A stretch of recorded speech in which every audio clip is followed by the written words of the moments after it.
Halo, halo, apa kabar? Assalamualaikum warahmatullahi wabarakatuh. Selamat menjalankan ibadah puasa. Ini hari yang ke-12 ya, dan kita menuju ke hari yang ke-13.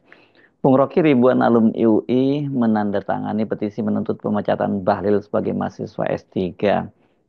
Saya tahu ini bukan hanya alumnus UI yang tanda tangan, tapi mereka-mereka yang juga concern dengan kejujuran akademi, concern dengan kualitas dan standar dari standar etika terutama dari UI ikut menandatangani petisi ini.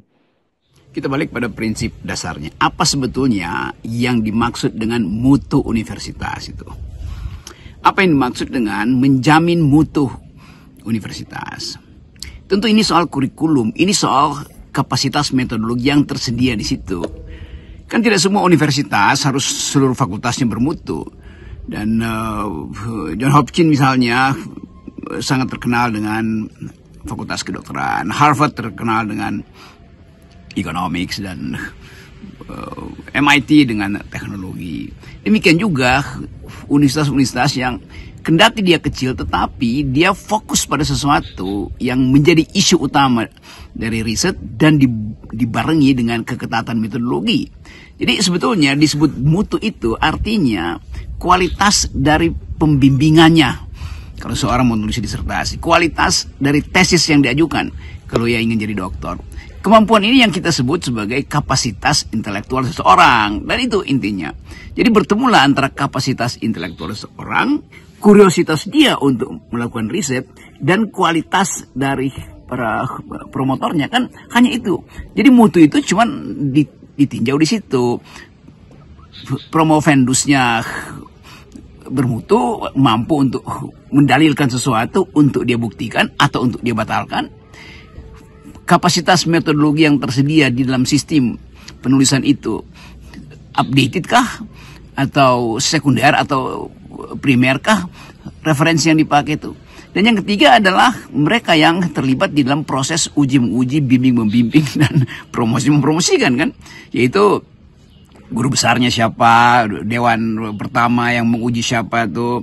Jadi sebetulnya kualitas universitas adalah proses seseorang menemukan tesisnya dan ingin membatalkan tesis orang lain. Atau ingin meminta supaya tesisnya itu kuat karena hendak dia dihadapkan dengan tesis sebelumnya. Itu yang kita sebut sebagai duel akademis. Atau itu nggak perlu doktor, di dalam kelas pun itu berlaku tuh. Jadi kalau disebut doktor itu adalah pencapaian tertinggi, tidak.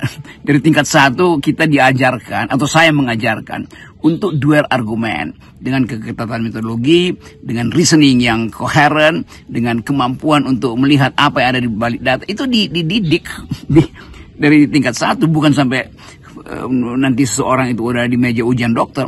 Justru terlihat bahwa mereka yang tidak paham dari awal apa yang disebut metodologi dari tingkat 1, pasti di tingkat akhir itu terlihat ya asal tempel metodologi, asal pakai teori, asal mampu untuk bikin kalimat tesis. Jadi sebetulnya kita mulai dengan hal yang paling mendasar, yaitu kemampuan akademis seorang ditentukan sejak semester 1 bukan di meja ujian dokter.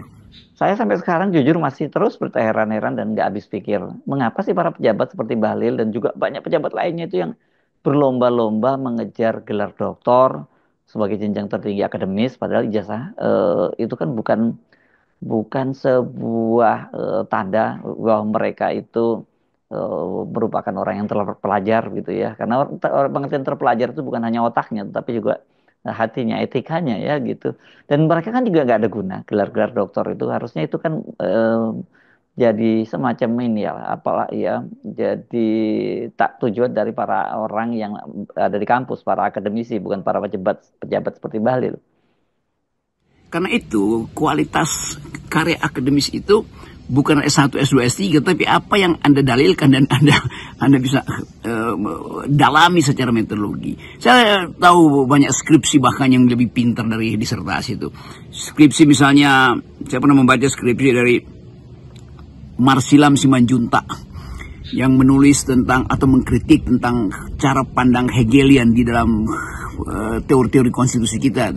Itu betul-betul udah melampaui disertasi itu, dan semua orang yang pengamat luar negeri yang atau akademisi luar negeri selalu mengacu pada skripsi saudara Marsilam Simanjuntak yang dulu pernah jadi sekretaris kabinet, pernah jadi menteri kehakiman, pernah menteri PAN, pernah jadi jaksa agung. Saudara Marsilam itu dia menulis skripsi di Fakultas Hukum UI dengan tesis bahwa ada unsur Hegelian, ada cara pandang Hegelian, ada maksud-maksud Hegelian, bahkan ada politik Hegelian di situ di dalam cara kita menafsirkan konstitusi itu. Dan itu artinya ada kemungkinan atau ada persembunyian totalitarianisme di dalam ide negara kekeluargaan. Kan itu betul-betul skripsi yang bahkan mengubah cara masuk hukum menulis skripsi kan.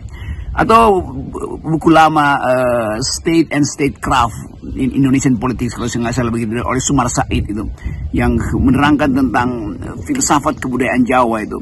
Dan itu betul-betul dijadikan sebagai karya seminal di Cornell University itu. Jadi sebetulnya begitu banyak skripsi di UI, banyak betul. Saya tahu anak-anak S1 FISIP UI, anak-anak filsafat, anak hukum, ada anak hukum yang menulis skripsi tentang cara pandang Foucault di dalam membaca struktur hukum. Kan itu semuanya karena ada kuriositas dari mahasiswa untuk mencapai tingkat tertinggi kepuasan intelektualnya tuh. Jadi di situ kita bisa lihat bagaimana skripsi itu bisa melampaui disertasi. Dan kita tahu banyak disertasi yang sebetulnya dibeli di warung-warung di sekitar belakang UI dulu tuh. Kita tahu itu bagaimana ada praktek joki-menjoki di situ.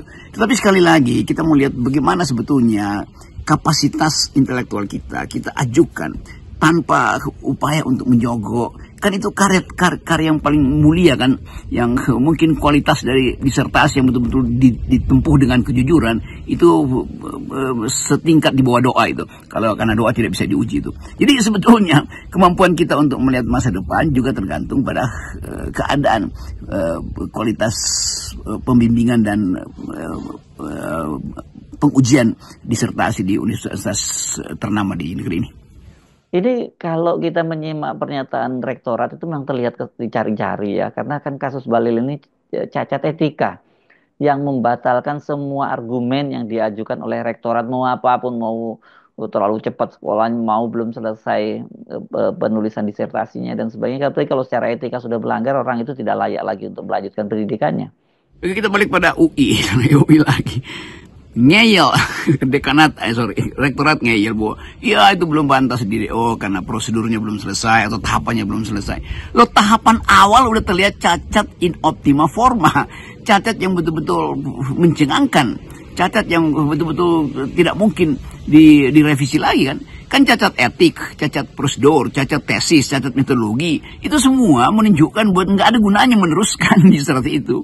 Dan saya kira saudara Bahlil juga lega aja tuh kalau dinyatakan ya nggak lulus, buat apa sih? Kan Bahlil orang juga yang santai aja tuh, yang merasa bahwa ya saya cuma coba masuk UI lah, ternyata ya semacam kecelakaan kecil. Orangnya santai tuh.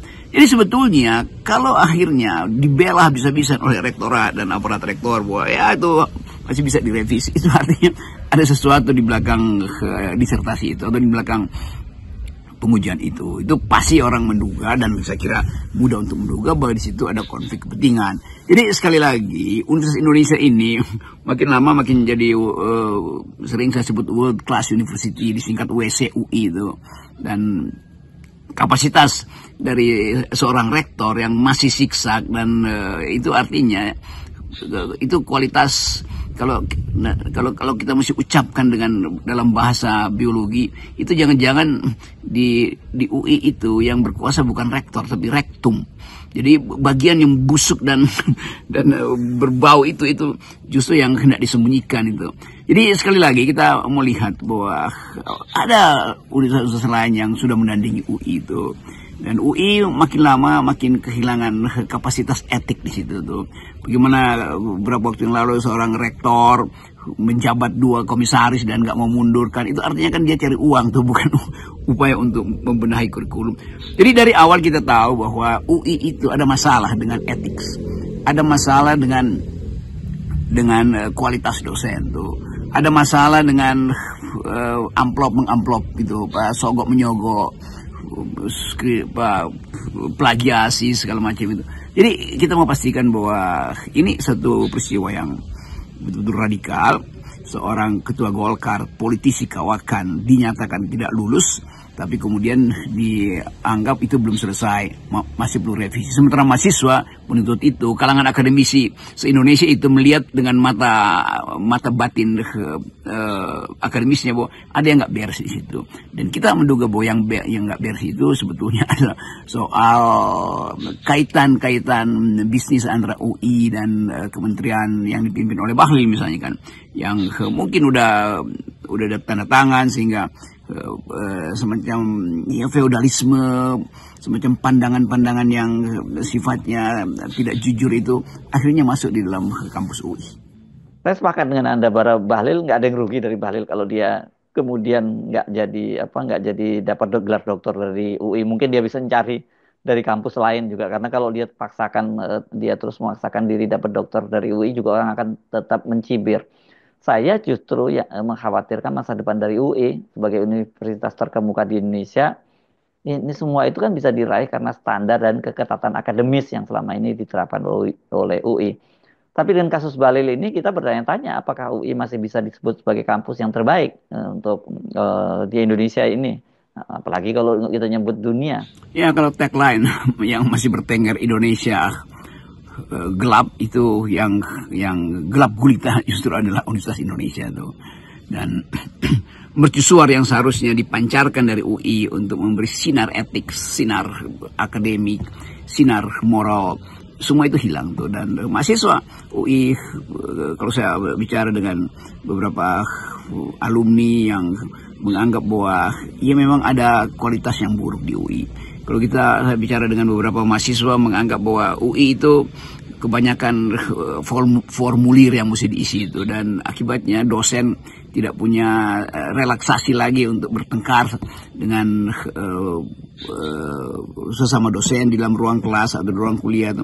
Sehingga masing-masing sibuk dengan sesuatu yang sebetulnya tidak terkait dengan peningkatan metodologi. Kan sebetulnya kampus itu tumbuh kalau terus-menerus ada sebut aja seminar mingguan antar dosen supaya update cara berpikir. Mungkin sekali ada paradigma yang udah berubah, tetapi karena dosennya capek ngisi formulir untuk dapat kum atau apa namanya borang apa itu. Jadi sebetulnya ada masalah saya kira juga di semua universitas bahwa kegiatan administrasi dari dosen-dosen ini begitu padat sehingga elemen kuriositas untuk mengetahui, misalnya dalam kasus Bahlil, kuriositas dosen itu atau dosen penguji itu udahlah udah ada yang bimbing, yang sana juga menganggap toh nanti ada yang baca tuh. Akhirnya saling mengandalkan dan korbannya adalah saudara Bahlil. Apalagi kalau memang saudara Bahlil juga masuk di dalam mental yang sama, malas toh UI juga nggak ada apa-apanya kan, yang penting gue bisa lulus siapa orang aja lah. Jadi itu saya kira yang membahayakan negeri ini, dan bahaya itu dilihat secara langsung oleh dunia internasional. Dan pada saat yang sama kita coba untuk memulihkan Universitas Indonesia dan universitas lain itu dengan ambil semacam kesepakatan etik bahwa harusnya rektor itu mengikuti jalan pikiran guru besar dan nggak perlu kasih sinyal lagi itu. Demikian juga guru besar tuh, Dewan Guru Besar yang memeriksa kualitas riset dari saudara Bahlil. Bilang aja bahwa kami tidak sepakat kalau ini diteruskan. Kan itu lebih enteng kan. Nah sekarang jadi tukar tambah antara rektor dan Dewan Guru Besar. Dua-duanya pragmatis sebetulnya. Jadi kita ada dalam UI yang pragmatis, UI yang oportunis, UI yang ya mulai masuk atau bahkan sudah masuk di dalam wilayah kedunguan. Salam akal sehat. Ya, salam akal sehat.